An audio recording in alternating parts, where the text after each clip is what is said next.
Hey everyone, today we're going to make Shana Tova cards, and we're going to use our Cricut cutter, and we're going to open this up in Design Space, and you'll see that there's 4 different mats.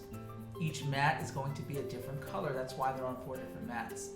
If you want to save some paper, you can do a green apple card, and that's a different project that we have. So click the medium cardstock. You don't need to have any scoring implements, but if you don't choose anything, it's not going to work. So if you have the scoring stylus like I do, click that. And if you have nothing at all, also click the scoring stylus.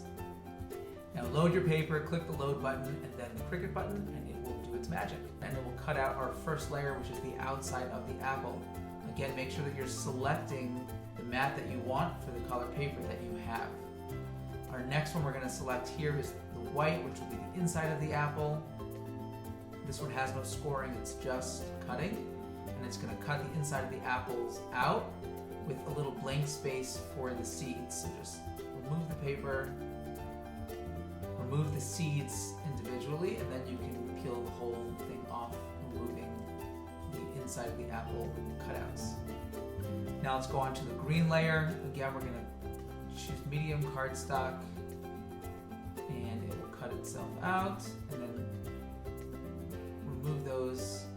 It should come off pretty easily. You can use one of these little spatula things if you'd like. And now you should have all the pieces you need: the outside of the apple, the inside, the leaf, and the stem.